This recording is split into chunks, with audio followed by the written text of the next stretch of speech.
Organissima, New York.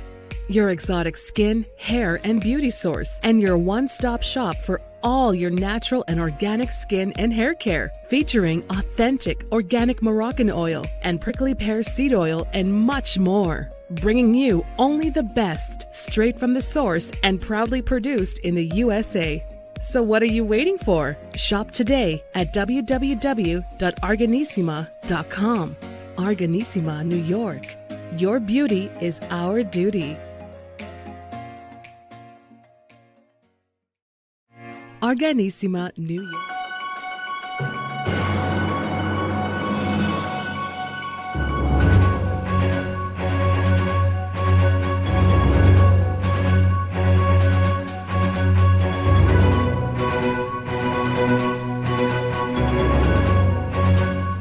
Well, hello everyone. Welcome back to the iHealth channel, the Fit and Fab channel, iHealth Radio, where your host, Hurricane H.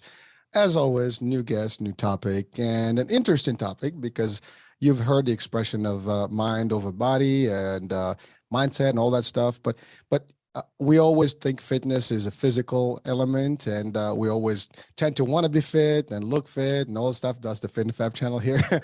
but really, we never think about our mind fitness. I mean, think about, how can the mind be fit, right? And today, we will tackle and address that particular topic with a specialist, someone who knows this business and does this for a living, coaching, mentoring, and inspiring others to really get their mind so fit that they can live a happy life. And so without any further ado, I want to introduce my guest, Darcy Luoma, and she is the CEO of Darcy Luoma Consulting and Coaching. And she has tremendous experience and expertise in really training people, teams, corporations, and leadership and corporations, things like that. So she's been doing a lot of work over the years.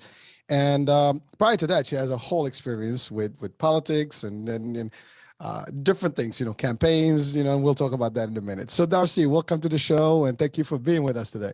It's such a pleasure to be joining you. Thank you. Well, hey, thank you. I mean, it's your time. We've been looking for this. I know we had to reschedule this, from the summer, but listen, we're here, and that's what matters. People actually got to be listening and watching. And I think this topic today is important for multiple reasons. We all get stressed out in life, and there's so many factors that affect us, period. And, in the business world, more than, I'm saying business world, family, all the stuff, the world right now gets us stressed with everything going on, right? And dealing with all this, is important, right? And we're going to really address the topic of getting fit in the mind and all that. And so before we go, can you tell us a little bit about your story, your journey, and what got you into this and all the good stuff you've done over the years? Absolutely. I spent basically 20 years of my career, the first 20 years in politics. So I worked for a couple of national advance teams, presidential campaigns, a governor's office, worked for a U.S. senator for 12 years. And I saw a lot of people not handling themselves thoughtfully, including myself. I didn't always handle protesters. They were staging die-ins and lobbyists that were advocating for what they wanted. And I didn't always handle myself the best. So when I transitioned in 2013 from the political world, I launched my business focused on creating high-performing people and teams. That was my true passion. I decided that was my mission. I wanted to help people to be thoughtfully fit so that they could handle themselves thoughtfully in any situation and get better results. And then also be able to get back to doing what they do best instead of, reacting impulsively in the moment and adding fuel to the fire and making things worse. Or silently stewing and then getting resentful. I decided that this is what I wanted to dedicate my life and this chapter of my life to. So I have been focused on coaching and consulting, and I do a lot of keynotes and public speaking all around developing that mental fitness and being able to strengthen that muscle to handle yourself thoughtfully, no matter the adversity, the conflict, the unpredictability, the challenges that life brings our way. Wow. Well, listen, we got to dive into this. So first things first, I mean, 20 years in politics, that's got to be brutal. I mean, I don't know. I mean, I've seen politicians and their teams working, and it's not, I mean, I have to say, it's not a real good life. It's tough. I mean, they're running back. When I say good life, I mean, it's just like they just don't have a life because they live the politics, especially around the campaign time. I mean, you're just running long hours and you have to go to this lobby at this place, this caucus, whatever. You got to jump from one place, no sleep. And I know that's going to take a toll on everybody. And to your point, and plus you deal with all the opposition, this, that, all the different scenarios that can possibly happen in one campaign. So again, I've attended a few of those caucuses and campaign trails, and and I've actually seen politicians at work, and it's hard. And again, I think it's harder for the staff because the people that make it work are there before and after and making sure everything is in place. So that 20 years, it's got to take a toll on anyone. And so I believe that was a good reason for you to move away and take that whole, experience and kind of turn it around, right? So that was a great piece of it. You were going to say something, by the way. Did I cut you off there? You wanted to say something? No, I was just going to highlight exactly and underscore what you're saying, that it's hard being in politics. And I feel like now it's even exponential with the social unrest and the protests and the Black Lives Matter and the country's even more divided. There's even more of a need to find that compassion for others. Well, you're right. And again, these are people, and it's run it's business like, it's got its own components, and people do get stressed, and it does affect the way they behave. And you're right. Sometimes they may not be able to handle everybody around them correctly, and you can snap at people. You can have issues. It's not. Again, you have to be careful. Media's out there. Everybody's watching pictures now. With social media, it's even worse. Like, you can't make a wrong move can cost you. So I to be honest with you, I would not put my head in any politics. I don't care what. That's not my cup of tea. And I got to give them credit. I mean, these people are made for it and they can handle it, to each his own, as they say, right? That's right. but you're right. I mean, you can help people, can at least adjust and adapt and be able to be fit to do these things. And not just politics, I'm talking in general. So then you decide to go on your own. Now, that could have been at the time scary. I mean, going in business for your own is always tough. And I mean, it's been a minute since you made the move. You're still doing it, and it's obviously successful. You've done a great job. But what was that transition for you, just to get people closer to your, because that's important, I think, to set people up even in their mind. Oh, it was such a big transition because everybody assumed. So the senator I had been working for 12 years announced that he was not going to seek re-election. He was retiring. And so that meant I was seeking a new job, right? And I assumed, my colleagues, my spouse, friends and family all assumed I would stay in politics. That's what I had been doing. And I hired a life coach. And she asked me a question that just blew me away and changed the trajectory of my life. She said, Darcy, if in 10 years you look back on this decision at this moment that you're about to make on what the next chapter is, and you had no regrets, what would you do? And I was like, really? Oh, if I could do whatever I wanted and I'd have I'd start my own company. I mean, it came immediate to me. Now, as soon as I said it and I got all excited and she's like, great, let's figure it out. Let's do it. I'm like, I can't start my own business. I'm the sole breadwinner for a family of 4. I need a paycheck. I need a salary. I need health insurance. I need stability. And all of that, what I call inner trash talk, right? That those saboteurs started telling me all the reasons that I couldn't. And so and then she helped me work through those obstacles and that trash talk that was saying, you don't have your MBA, you don't know, you're not a business owner, you're not an entrepreneur, all those voices that we have. she helped me work through those obstacles. And so January 2nd, 2013 was my last day in the Senate, and January 3rd, I launched my business full time. And I'm not quite at 10 years yet, just around the corner, but I will say 100%, I have no regrets. Well, listen, first of all, that question, I think anyone listening right now, you should ask yourselves that question, because I think we all have to really reset that, and just see what the answer would be. And to your point, you will have every single whistle and voice that's going to tell you like, oh my God, that's going to be tough. Well, you can't do this. How are you going to do this? And give you 10,000 reasons why you can't succeed. And then also, if you were to share with maybe close people, they probably say, are you crazy? Your friends and maybe some of your people in your circles will probably not even see you as capable of doing that. In a way, that's actually a good thing. For me, that's a driver. When people say you can't, I'm like, okay, let me show you what I'm going to be able to do here. I'm going to do this.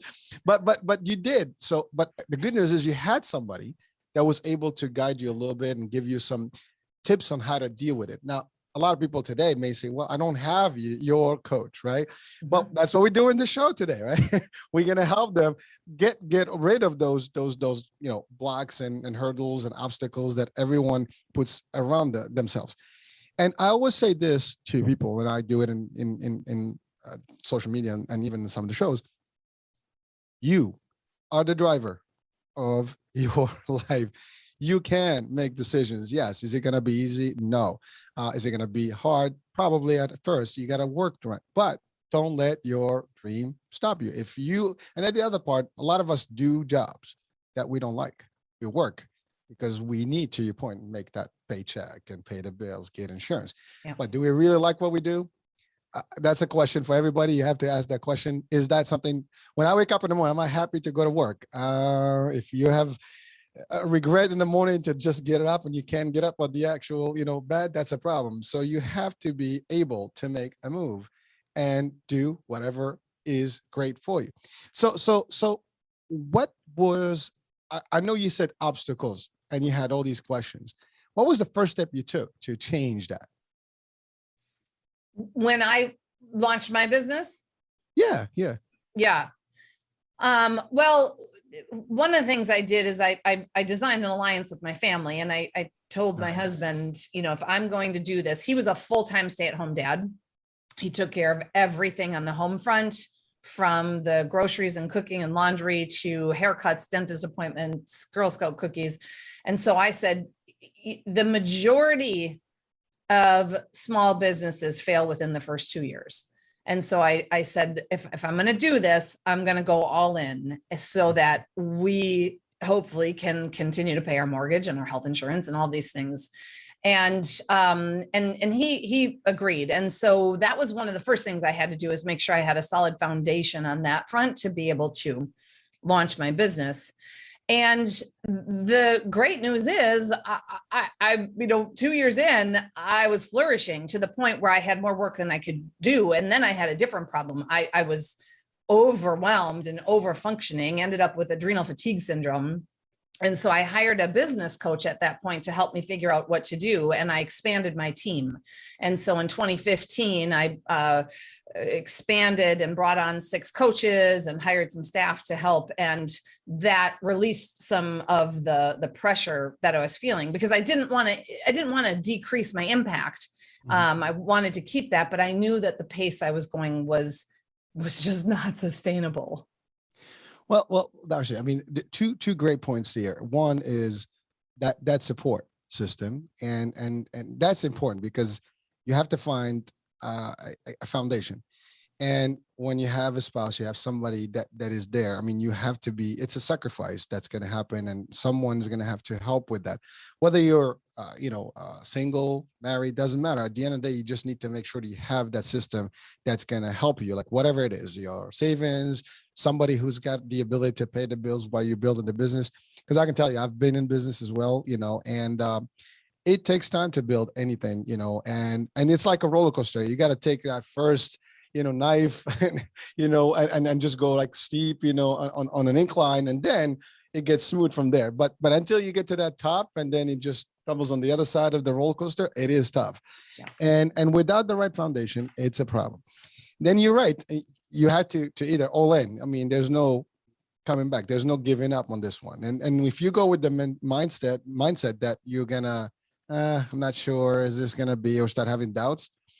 The key is, it's like a plane, right? It takes off. It's gonna have it's gonna land somewhere. You're gonna have to land. You're in the air. There's nothing you can do. There's no coming back to the airport, right? Same concept here. You got to go up, for it full force, and there's nothing that's going to stop you as long as you have a plan and you have exactly what your vision and the mission is. Yeah. And so that's important. So I think, you just highlight that carefully because you did that. Now, you did state that after 2 years, it turned out to be a little overwhelming. And now that's good. That's a good problem to have in a way, because now business is good. Now you have to scale the business. Yeah. Because you can't do it all. I mean, listen, I experience it too sometimes because of the studio and things. If you don't have enough assistance, it gets a little crazy, right? And it's important to get to a point where this is not anymore about small me. This is going to have to expand a little bit, bigger.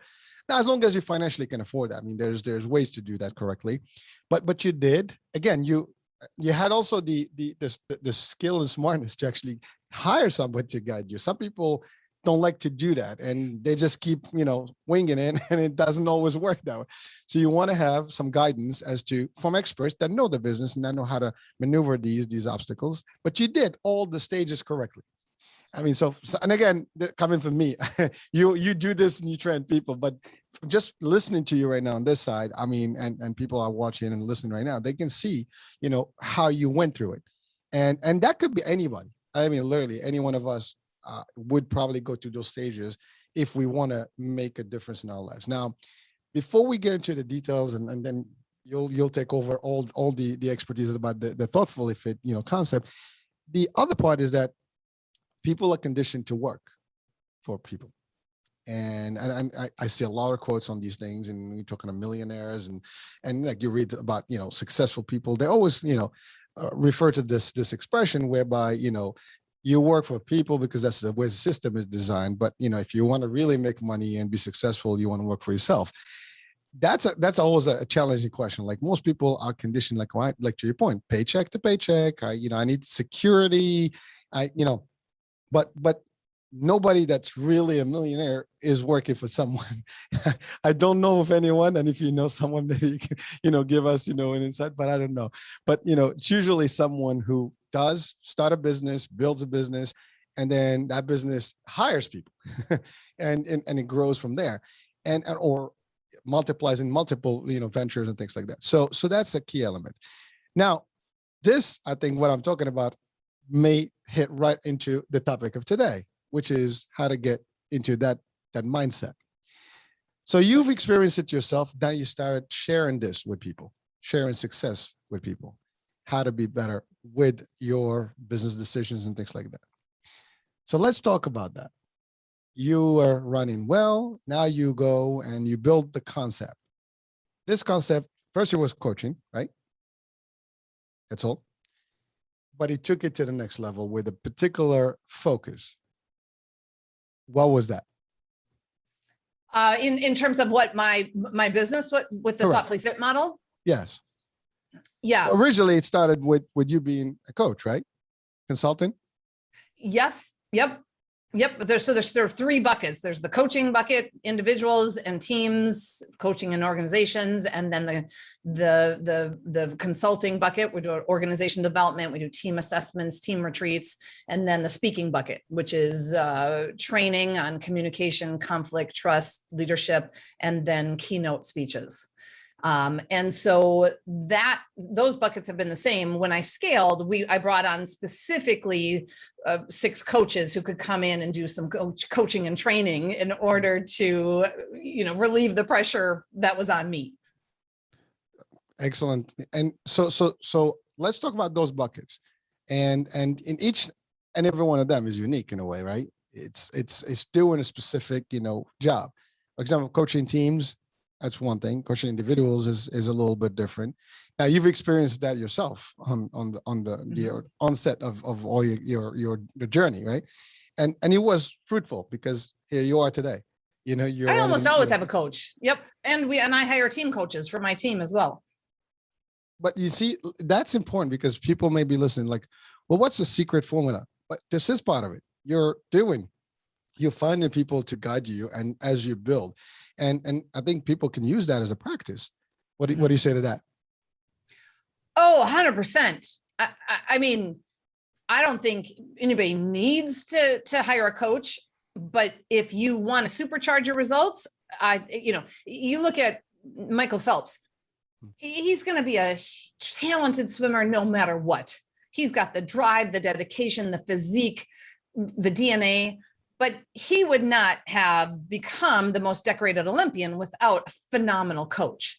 So to me, that's one of the reasons I'm always hiring and working with coaches and professionals, is because they help me point out my blind spots and challenge me and help me identify my action items and accountability. Just what I'm doing with my clients as well. Spoken as a true CEO, because you're right. As a leader, you do take feedback and you do work with other people to soundboard. They give you a little bit of like, hey, is this gonna? Because a lot of people think that you're the helm, you're the lead, and that's it. Your decision is everything, and that people do not give feedback. I mean, good CEOs, good leaders will always get feedback. And is this gonna work? Let's test it out. Let's do this. And you surround yourself with successful people that help you succeed. And it sounds exactly that you're doing exactly everything by the book and beyond. And you teach it, actually. You're writing the book now on how it's done. That's awesome. So let's take it to the thoughtfully fit concept. Mm-hmm. How did that come up? Yeah. And what it is exactly. If you can and what it is. So Thoughtfully Fit is a leadership model that I developed over 5 years of research. And it's a model I started to notice. I mean, I've coached now thousands of hours, hundreds of clients, and started to notice that every client had similar challenges that they brought in to coaching. They all had similar problems, different details, different flavors, different players, but the essence of their challenges were all the same. So I spent 5 years researching and categorizing what are the core problems and the biggest hurdles. And I came up with, there's 6 problems that every client brings into coaching. Thoughtfully Fit is a model that has 6 practices that align with those 6 hurdles. And it's all about being able to handle yourself thoughtfully, no matter the adversity, the conflict, the challenge that you are overcoming. Because I wanted to take the work that I was doing with individual clients where they were getting great success and develop a model that others could use and, write the book on how people could handle themselves thoughtfully and coach themselves through whatever hurdles came their way. So let me pause there because I could go on and on. I'm so excited about this. And see no. Direction you want me to go. No, that's perfect. Let's break that down. So let's talk about those elements, the 6 elements, and how you took the example from one group and almost multiplied it and duplicated it and use all those. Because to your point, everybody almost sounds the same. We have the same problems. We got no time. We got this. We're overwhelmed. This. But then there are differences, and to your point, there's some things that happen from one group to the other, from one person to the other, and some circumstances can be personal, can be other things. So let's define those 6, elements to your concept. Yeah, and so it doesn't matter what industry you're in, doesn't matter what your C-suite or manager or director or stay-at-home parent. There's 6 problems that I found clients have. And so then they align with the practices and principles of being physically fit. And that's what the model was developed after, because I'm a triathlete. I've just finished my 23rd season of doing triathlons. And I noticed and found when I train for triathlons and I practice, they're easier. Not a huge concept, but right. When my clients are training and practicing to handle themselves thoughtfully, when they're blindsided, when they're stressed, when they're overwhelmed, they handle those things easier. Life relationships become easier. And it's not because there isn't still conflict and adversity and challenges. It's because they know how to handle it. And they've developed that mental muscle. And that's the core 6 practices of thoughtfully fit then are aligned with the principles of physical fitness. So first, do you want me to give what those top 6 hurdles are? Please. Yeah. Okay. So first hurdle, clients will come in and say, there's so much to do, I can't even think. This is the thoughtfully fit practice of stillness, which is being able to quiet the mind. Clients were overwhelmed, over-functioning, over-committed. Second practice is strength. Strength is all about clients will come in and say, oh God, Darcy, I'm not handling myself the way I'd like. They would, have a stressful day, drive home, it's traffic. They come in, trip over the shoes, and see that dinner's not ready. And all this negativity would start to spiral inside of them. And they could almost see it happening and be like, I'm not handling myself well. And I'm bringing this stress in and it's having a negative impact. Strength is about being able to consciously choose how you show up in any situation. And that's sometimes a heavy lift, right? Because you are stressed and it is hard. Third obstacle, clients would come into coaching saying, I feel stuck in a project. They don't know how to move forward, stuck in relationships that they were finding challenging. And this is the practice in thoughtfully fit of endurance. And endurance is being able to overcome those obstacles to get unstuck, because you can. And imagine if you had a job where you never got stuck, you'd be bored. That's the definition of being a leader, is having challenging situations where you're stuck. And if you have endurance, you can get through those obstacles to get unstuck. Those are 3 of the obstacles, the hurdles that are internal, where we get in our own way. And then there are 3 that are external in relationship with other people. So that brings us to the 4th hurdle, where clients would come in and say, okay, Darcy, I'd be fine if only somebody else were different. How can you get my boss to smile when I walk in? How can I get my spouse to put the dishes in the dishwasher? If somebody else would change, then I could be happy. And so that's the practice in the thoughtfully fit model of flexibility. Flexibility is being able to stretch to accept others just as they are, and to recognize that you can't change other people. And so instead of putting all this energy into being angry that they aren't the way you think they should be, or trying to get them to change, you stretch to accept them as they are, and then put energy into the things you can change. That brings us to hurdle number 5. Clients will come in and say, I have relationships that don't work. I'm over-functioning and I'm getting resentful. Or maybe, I am the one that's always acquiescing and saying, oh, it's not a big deal. It's okay. I won't say anything. You lose, the other person wins. Or, you might be the one that's the high D on the disc profile, the dominant, the bully. You win, you get your way, other person loses. Either way, it's not sustainable for the long term. It might work in the short term. And so that's the thoughtfully fit practice of balance. And balance is being able to achieve alignment in your relationships. It's being able to balance, what do you want and need with what I want and need, so that we can find the win-win. And then the 6th final obstacle that clients brought into coaching is, Darcy, I react poorly when blindsided. This is the practice of agility, which is being able to respond effectively instead of reacting and having this knee-jerk autopilot reaction. Somebody yells at you and confronts you in a board meeting, and you're triggered, and your default reaction is to yell back. Or maybe your default reaction is to silently stew. We all have a default. When you're thoughtfully fit, you're able to get off of autopilot in order to respond thoughtfully in the moment when you're blindsided. Wow. Well, those are some serious concepts here. And I'm listening to you, and I'm visualizing all the obstacles here. And maybe if I've experienced any of those, and I think I have, like everybody else, I think we all go through these stages, and we all have a similar, experiences with, in our circles. Especially in the business world, and sometimes even in relationships, right? And it could be family, friends, spouse. It could be anything. I mean, and everywhere. But you mentioned the keyword initially when we talked about the 6 stages here, one of them is negativity. Mhm. So why is that people tend to have, an incline or toward leaning towards the negativity aspect of things? I mean, a lot of people have that problem.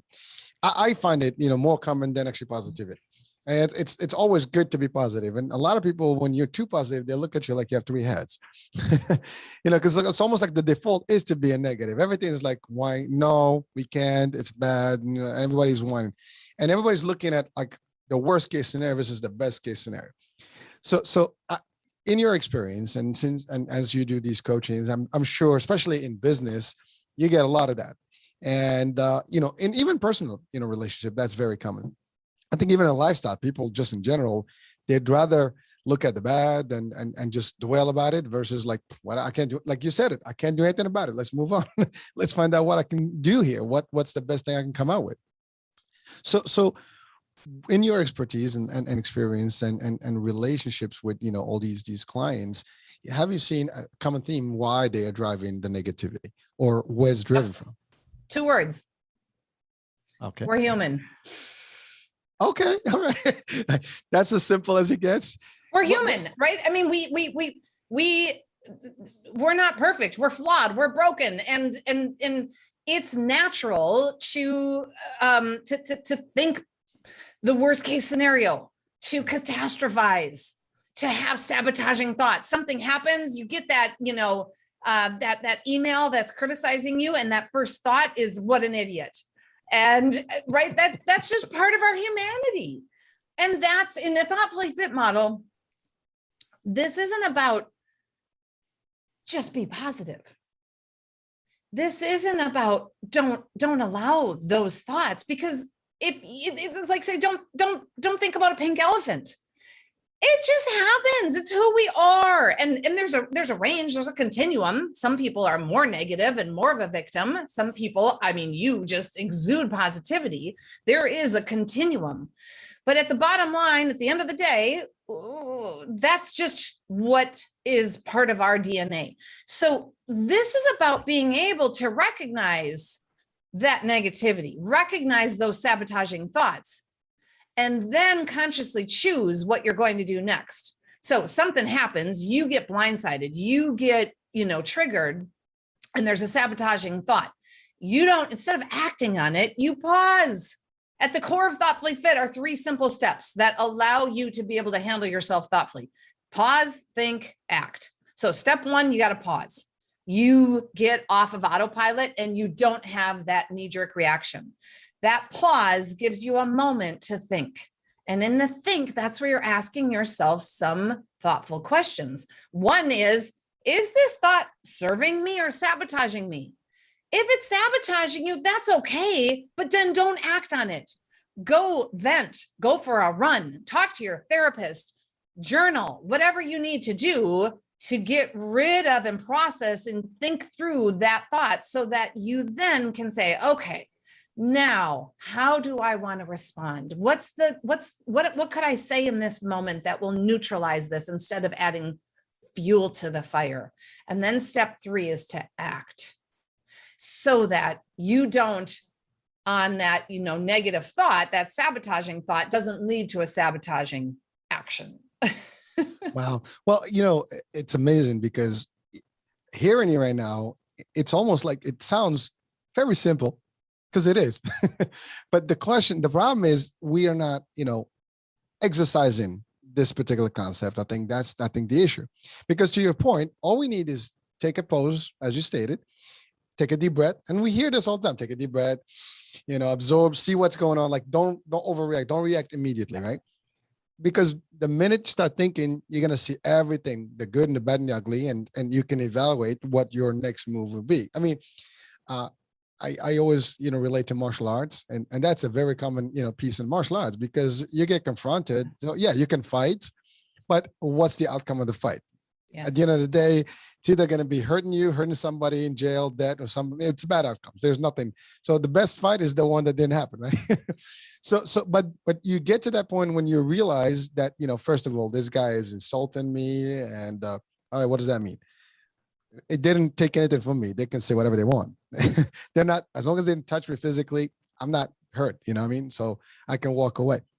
The second stage. Now, remember, now you listen to yourself and you kind of have that discussion. It's happening real time. I mean, this is like split seconds, but now you're like, oh, time out, not worth it. And you take the high road and you just walk away. They might think like you're a loser, whatever. It's okay. It's no big deal. It's not like you don't own the money, right? And I think in the business world, it's the same way. Like, you just, because you're right. I've seen those emails and I've seen people, going crazy on a room, on a meeting. And sometimes it's very hard. Like, I mean, conflict resolution, conflict avoiding, in business is big. I mean, and there's always some when you clash in with other departments, and especially in leadership, meetings, things like that, it gets a little crazier. Sometimes you get people that don't know how to do this and they just launch at you. And you're right. Some people start like, arguing, and it's back and forth. It's not professional, and it doesn't solve the problem. And this leads me to what you mentioned on, I think, the agility piece. Something happens, you have to adjust, you have to adapt, but you have to be also not just like, auto-reacting, as you said. It's just like, okay, if they say this, I'm going to say that. No, every situation is different, because sometimes we could be wrong too, right? And again, you have to be aware. I think that's the key concept here, is that people are usually not aware fully of all the different things that they can be capable of. And you said you just finished your triathlon, right? And practice makes perfect. And this is the same thing in life, in business, like we're talking positive and negativity. The more you exercise positivity, the more you get of it. The more you exercise negativity, that's all you're going to get. It's believing, right? The more you do something, your mind makes it real, and you start seeing only those things. And it is amazing, because you're given concepts that are real, we all experience them, but we just don't know how to put them together. So your formula brings that in play. Now, anyone listening to this can probably get the core. I mean, this is just a highlight. Obviously, you take them through the full stages. This is not happening over one session. It takes time. So what does your typical program look like for, let's say, an individual versus a team, for example? On the coaching front? On the coaching front. Yeah. Well, so if someone comes in and says, I want to train and practice to be able to be thoughtfully fit. I want to achieve my goals, whatever it might be. And I want to explore working with one of your coaches. First thing we always do is have an exploratory. They would talk to my coaching coordinator and have a matching call. So the coaching coordinator would say, okay, great. Based on your personality and your style and your interest, I think you'd be great with Mike or Sharon or Ndidi. And then they'd have a free exploratory session where they'd see, is there good chemistry, right? That to me is more important than anything. When you're working with a coach, you have to be able to feel safe and be able to be vulnerable and open. And that is, you don't know if you have a good match and good chemistry until you have that conversation, you feel it. So then once a person says, yes, I'm in, we're moving forward, there's some pre-work there's a pre-questionnaire that goes out that is just wonderfully rich, that you fill out, and it gives you a chance to reflect on your life. Many clients come into that first coaching session saying, wow, I've never thought about those things. And it's deep and it's powerful. So you return that to the coach 48 hours prior to your initial discovery session. That initial discovery session then is where you're really doing two things. One is designing your alliance on how you're going to work together. And you're training your coach on what your personality is that that's going to help you get the most out of coaching, right? Some people are more on the Mother Teresa end. They just want, just hold the space and help me figure out what I want. Other people are more like Mr. T end. I need someone to help, to push me, to ask me the tough questions. And then the other part of that first session is identifying the primary focus areas that you're working on in the coaching. Like at the end of 6 months, all of our coaching contracts start at 6 months. The end of 6 months, if this was the best investment you ever made, what happened? What does success look like?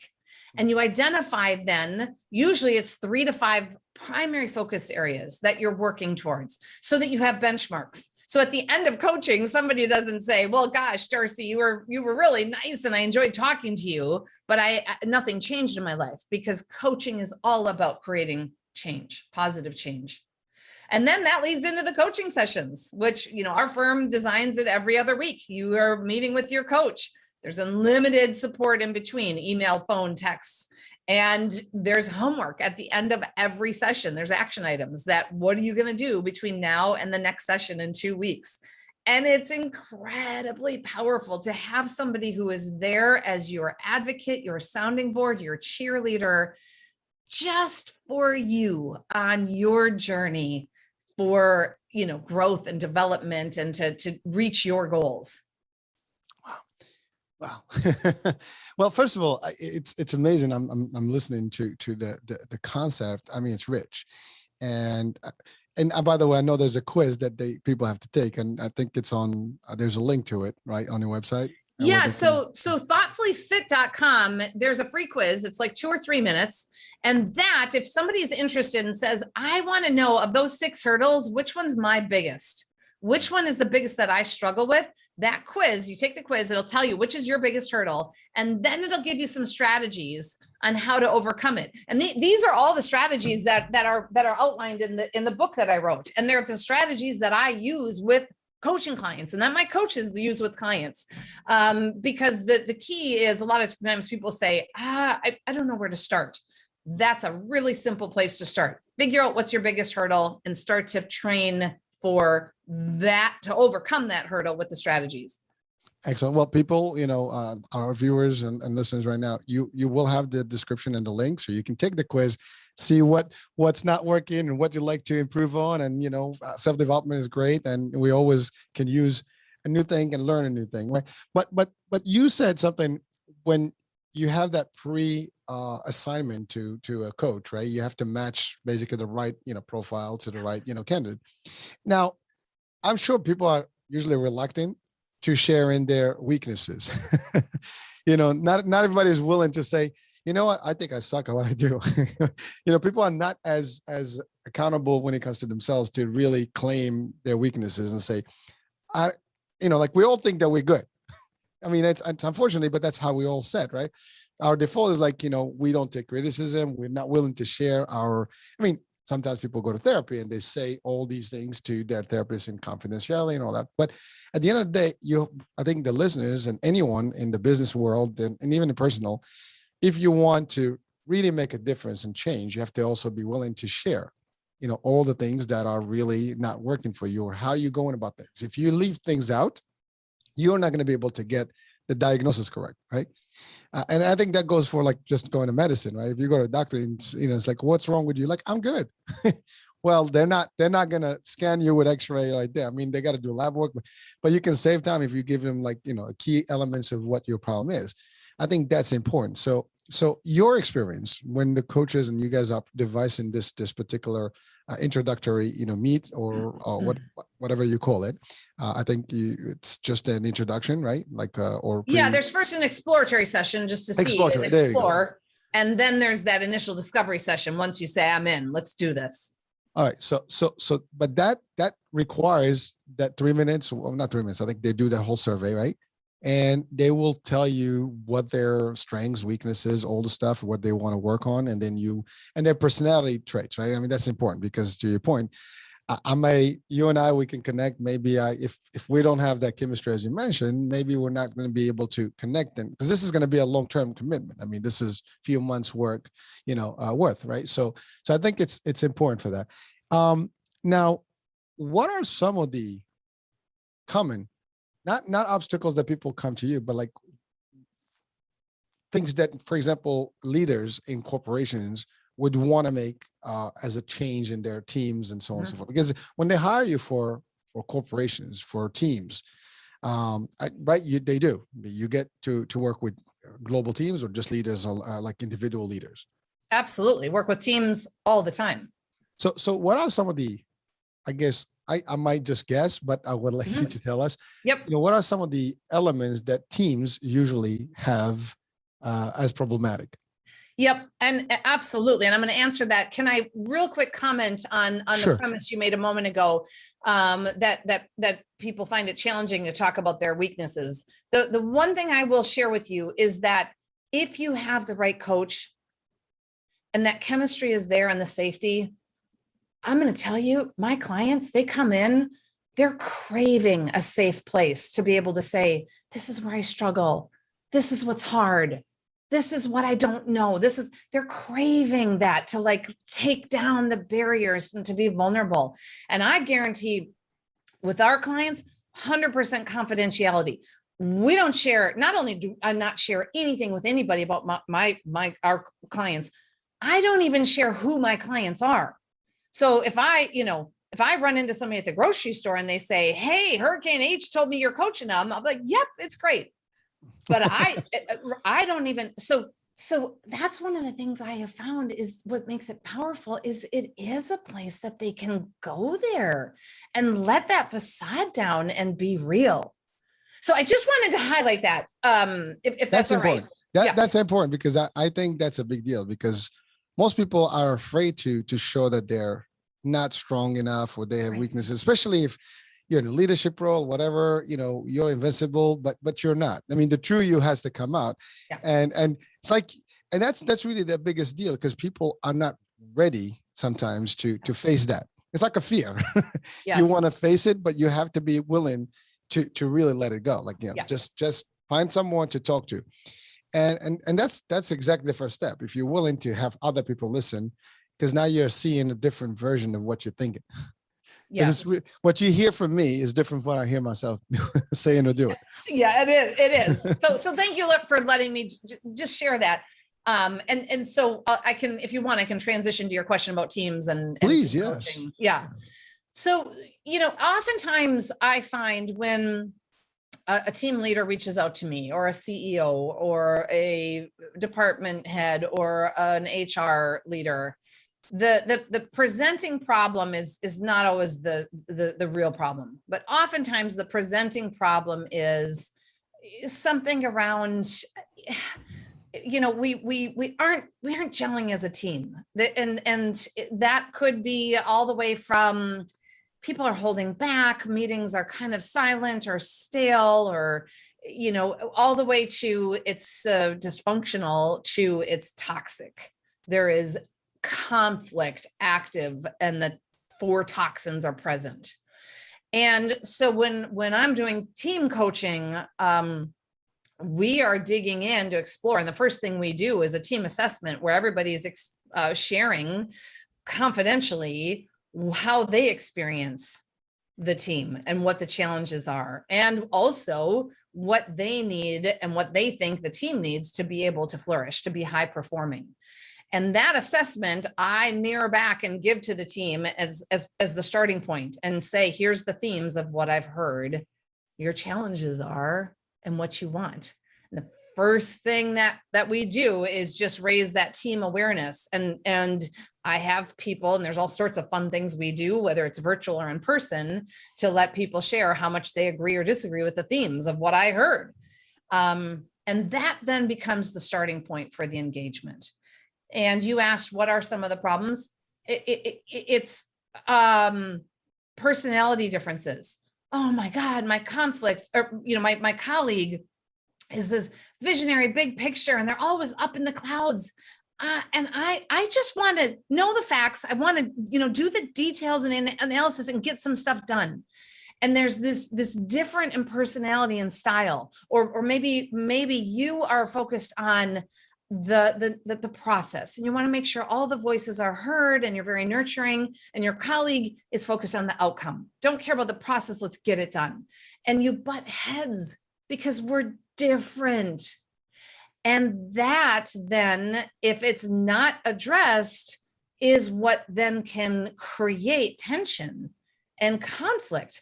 And what's crazy is the highest performing teams have different styles, right? If you had a team of everybody that was visionary, you might have great ideas, but you'd never get anything done. And so it's being able to figure out, how do you go from tolerating those differences or accepting those differences to actually seeing those differences as a strength and then designing your team around people's individual strengths. I love it. And, you know, it's funny because when you said you did the assessment to, you know, with everybody, and I'm pretty sure when you go back to them and say, like, these are all the things, some eyes will go like big, like, what? because I can just see it. I mean, I've seen it actually in real life. And, you know, to your point, it's a very big discrepancy between one group to the other and one end to the other. It's almost the whole full spectrum of how people are seeing it. But the key word is team, to your point, is we're not one person. We are different. Everybody has their own unique, you know, things that they bring to the table.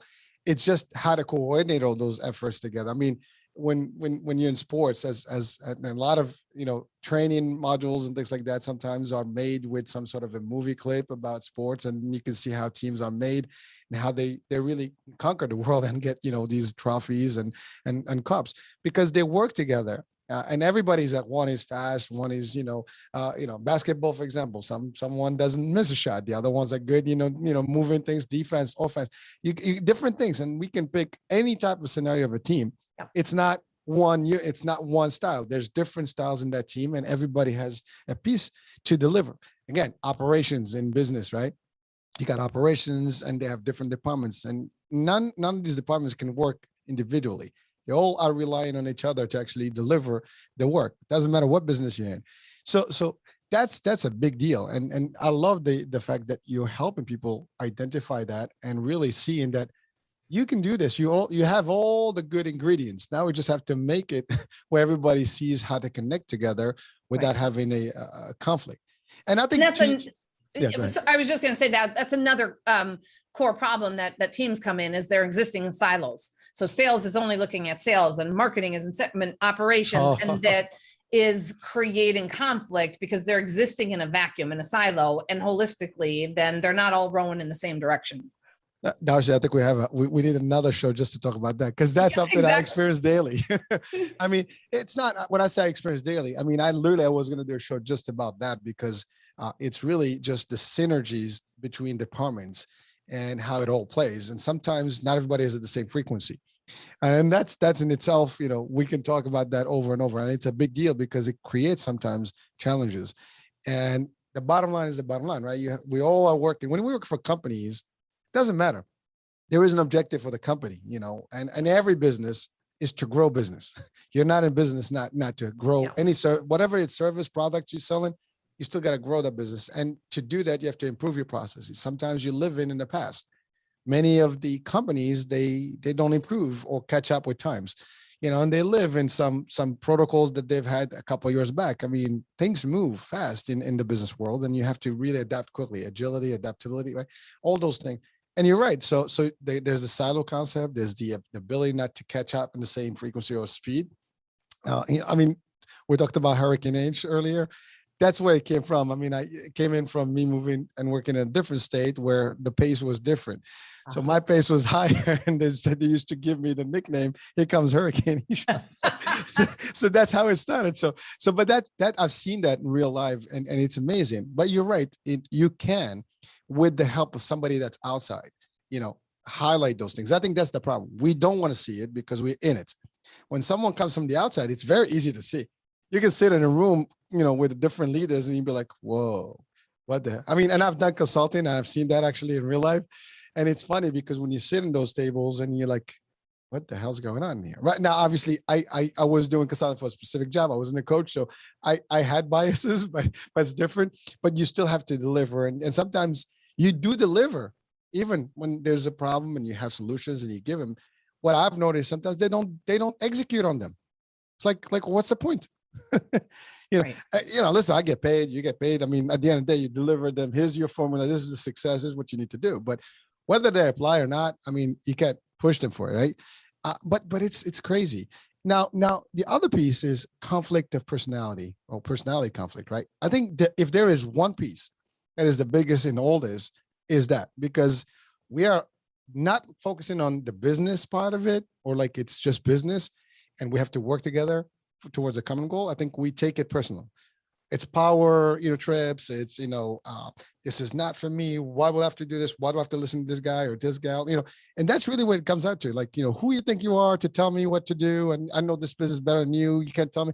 And that's what it gets lost. I mean, it's not even reality of things. It's really, what are we doing here?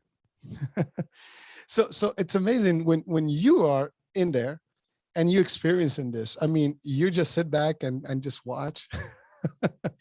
When I'm doing some team coaching with a team in conflict with different personality styles. Yeah. I mean, one of the things that I'm doing is helping to create a psychologically safe space for these things, for awareness to be raised around those differences. And I'm oftentimes mirroring back what I'm seeing, and I'm reading the emotional field. And so we'll be in a system on, a team coaching session, and I'll say, I'm just noticing that there's a lot of blaming and defensiveness here. What do you guys notice? Right. And they don't want to talk about it. And I'm just naming it, just neutral and matter of fact. I'm noticing blaming and defensiveness in the team here. Well, how do you see it?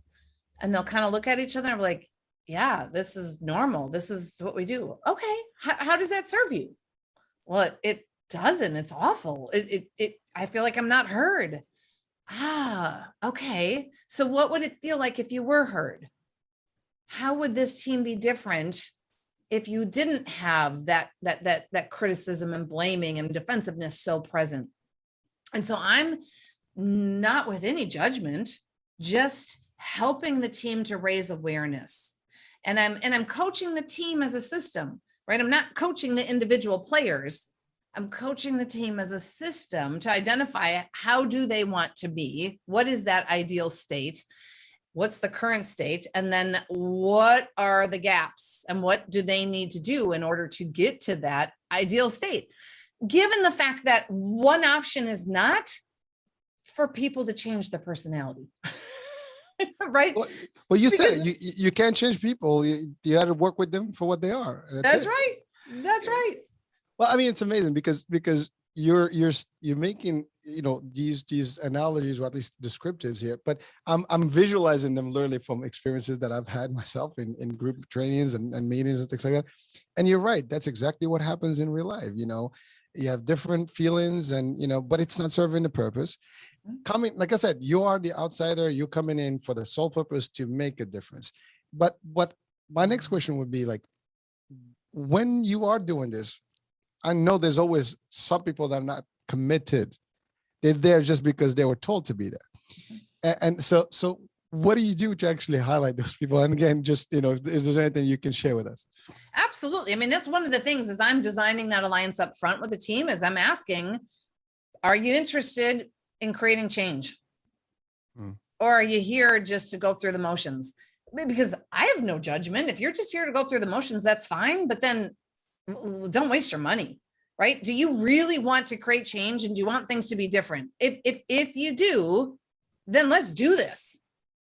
If you don't, well then fine. Don't hire me. Just keep doing what you're doing, right? So you have to be willing to say, I'm all in. Now, it's one thing to say I'm all in, and then it's another to be in it and to engage and not stonewall or disengage or get fearful. And that's where it's my job to come in and meet the team where they are. I'm not going to go from 0 to 100. I'm going to meet them where they are to be able to move the needle at a pace and in a way that they feel comfortable with. So to me, that's an agreement we have to make up front. The other thing I'll ask, like if I do a lot of relationship coaching. So I might be coaching like 2 vice presidents, or I might be coaching 2 business partners. And on the front end, we will design our alliance, and I'll say, if it's a high conflict, high toxic situation, are you willing to find the solution and the way forward without blame? And usually they'll agree, like, yeah, we can do that. And then when blame enters the system, I'll just notice it. And I'll just say, so I'm just noticing there's a lot of blame here. we agreed up front that you were going to do this without pointing the finger and saying, well, he doesn't do that and she doesn't do that. So how do you want to move forward, given that there's a lot of blame here right now? And again, I'm not judging, I'm just noticing and pointing it out and raising that awareness. And so in that moment, that's almost like a pause. And I'll sit back and say, well, I don't know how to talk about it without blaming them because they're wrong. Okay, thank you for your vulnerability. Thank you for being honest. Yeah, this is hard. And then we'll dig in.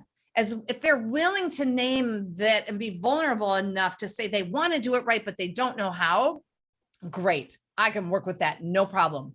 It's when they don't, they don't even want to be vulnerable enough to admit that they're blaming.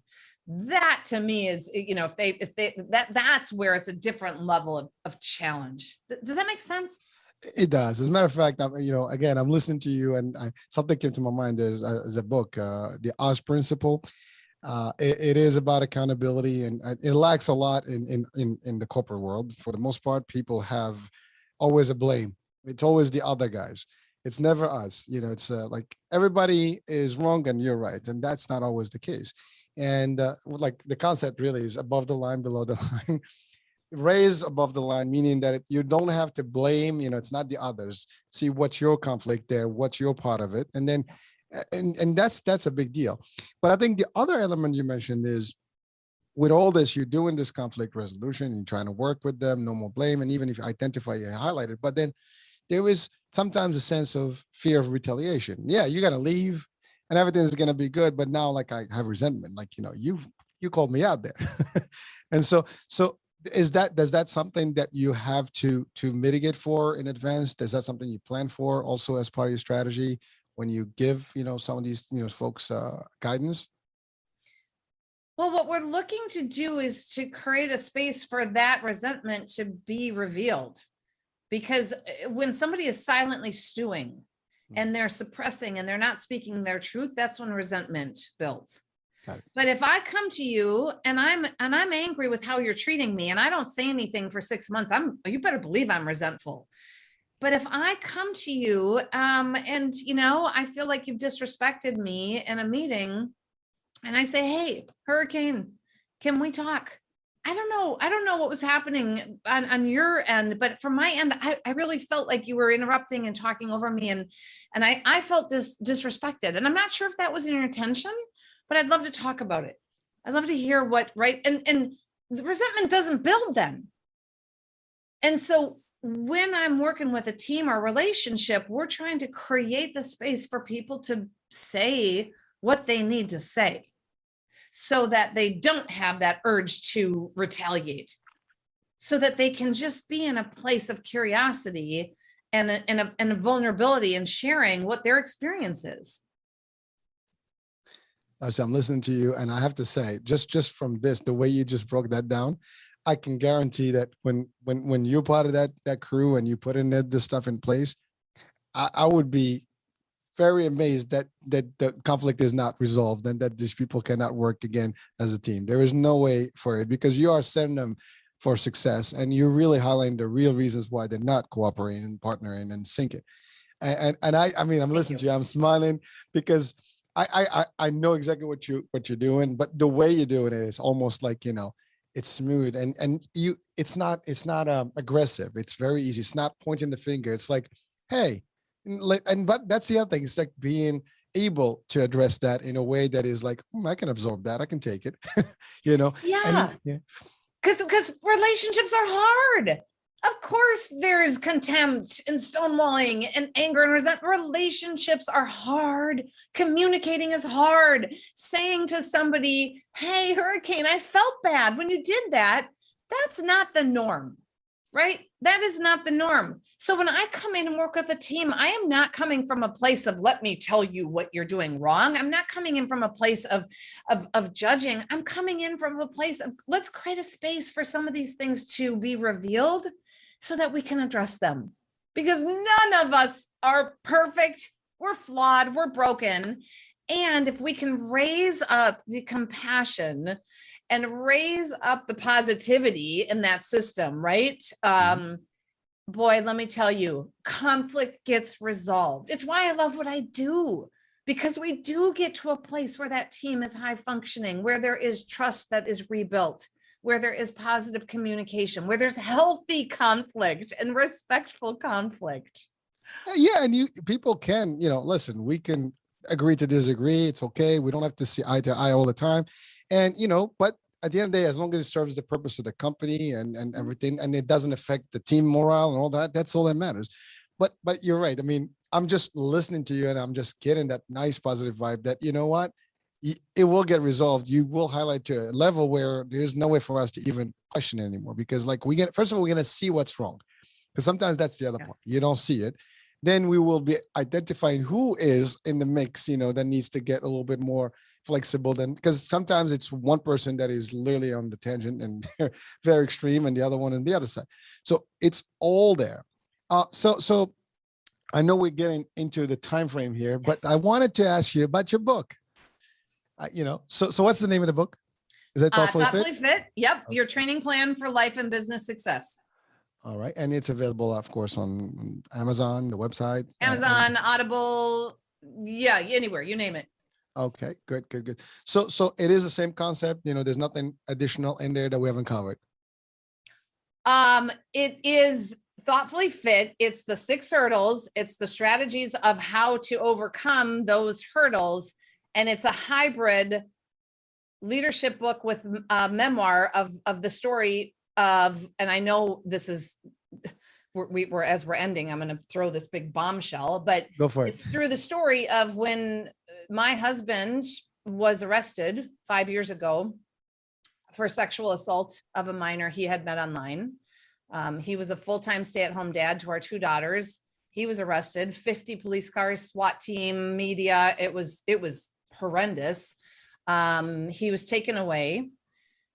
He never came home. He was sentenced to 10 years in prison. And the book is my journey and my story, woven throughout, on how I overcame the worst nightmare, the biggest obstacles, the most unbelievable challenge I had ever encountered. I mean, it wasn't even a nightmare. I'd never had a nightmare that bad.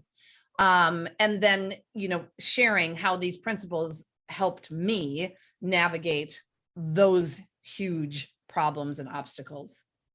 Wow. I mean, that is unbelievable. And it's crazy. Wow. It was crazy. I mean, listen, and I'm sure the media, like you mentioned, that's a big deal to deal with. I mean, first of all, listen, you made it, you're doing good. You were able to overcome it. And again, use some of your own, techniques that, you used and practiced and used them on your own case. And wow. I mean, listen, folks, you listen, you're watching, things can happen to any one of us on any given day. And it's how you deal with them, and sometimes having the right tools makes a difference, and having, the ability to deal with them, because some people go crazy, they do stupid things, and, 100%. Drugs, and could be anything, lose their livelihood. Yeah. We don't control what happens, and there will be more pandemics, cancer diagnosis, layoffs, getting fired, conflict with your neighbor, your colleague. That's certain. We don't control what happens, but we always control what happens next, how we respond to that. And how we respond determines whether we falter or flourish. Period. Love it. That's what you said. You got to stop, think, and take action. That's right. Yep. So pause, think, act. It's really, it works for every scenario. You just have to apply that rule, first, before you can start getting crazy, and before you make, rush decisions. Yeah. And you're right. A lot of people, sometimes they don't know how to handle, conflict in life and things. Again, you mentioned pandemic. I mean, the last 2 years have been very, very crazy around the world, and they still are. I mean, we're not even out of this thing yet, but a lot of people, potentially did not know how to deal with it, well enough. And even today, we hear stories all the time. Yeah. And again, any one of us in any given moment, something can happen to us. There's nothing we can do about it. The only thing is how to deal with it after the fact.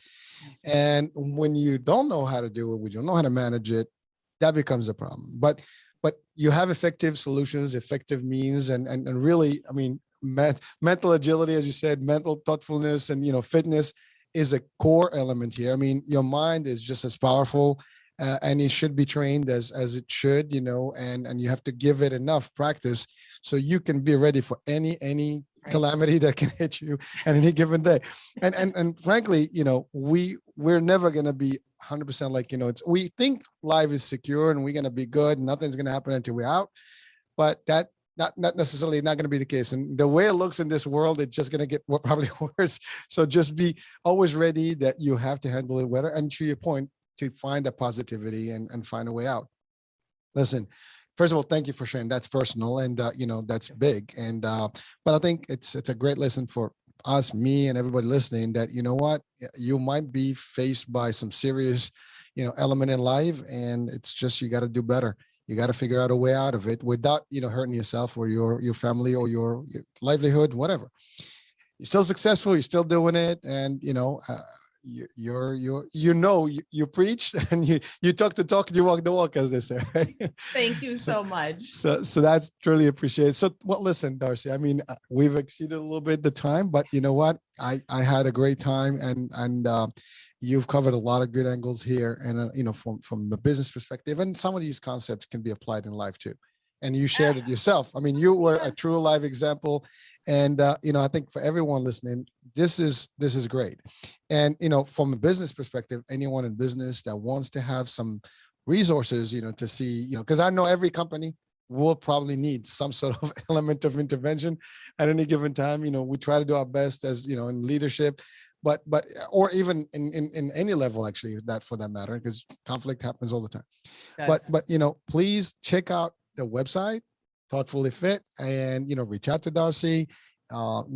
Great resources, great opportunity. And you do this obviously virtual. You have also ability to do in person, I'm assuming. Absolutely. Just started going back in person, in the last probably month. And now we've got a lot of hybrid, still doing a lot of virtual. But now as the vaccine and the boosters are starting to take off, more and more people are starting to feel comfortable getting back in person. And there's no limit in space and regions, right? You can go anywhere. Absolutely. Well, I mean, from a Zoom, we can be all over the world, but I think for personal also, right? And you do this only in the US, or you have, potential clients? My business is focused in the US. Yep. If somebody from Canada, other places has any, opportunity, would that be open? Yes, I love Canada. Well, the reason I love to travel. I mean, that's not a problem. We just have focused our marketing and our outreach primarily in the US. And the only reason I'm asking, because we have audiences from all over the world. So some places, in some countries, some people may be like, hey, 100%. I would like to learn more. So yeah. And I do a lot of individual coaching with people all over the world. I mean, by virtual I've got clients all in Europe, all over. So 100%. And that's one of the things with COVID that has expanded, just because the reality is people are more comfortable doing virtual. Hey, listen, we're doing this, right?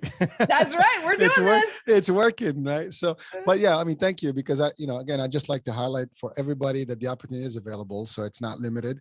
And, again, the purpose is really to share resources with people. And this is awesome. A great resource. So thank you for being out there, for doing what you're doing. And, also for really enlightening, people's lives, because I think that changes, if you're happy at work, if you're happy in person, you're just a better person. And that's the bottom line. So we want people to be healthier physically, mentally, and spiritually. So thank you for that. Thank you. It's a pleasure to be here. You are so your curiosity and connection and presence are phenomenal in your energy. So thank you for having me. Coming from you, Darcy, I'll take it. So thank you. Well, I just before we part, can you just give us a couple of words of wisdom that, just want to leave people with? Absolutely. I mean, right now I'll say, just like if you want to have a strong physical core, you're not going to do 20 sit-ups once a month. You have to train and practice and be consistent. So right now, when you're done listening, I guarantee that your day will present you an opportunity to practice engaging your thoughtfully fit core. So when that person cuts you off, in the parking lot, when you get that email, I want you to right now today, pause, practice the pause. And then think, give yourself the chance to ask yourself, okay, what do I control here? What are my choices? How do I want to show up in this moment? And then act thoughtfully. And the more you do that, the more that becomes your new autopilot, and that mental muscle and you being able to choose how you show up and to show up thoughtfully, the easier that gets. That's it. That's the advice of the day. And I think that's advice for life for anyone watching, listening. You know, this is, if anything that you will leave with this, and that will be that concept, that will be a great concept to have in life and apply. So Darcy, thank you so much for the time and for everything you gave us here. And the site and the description for the book and everything will be available on the show's description. So folks, thank you for watching, for listening, for tuning always to the iHealth channel, iHealth Radio. Your host, Hurricane H, here with Darcy. Thank you. And we'll talk soon at the next show, next guest, next topic. Bye-bye. Thank you. Bye.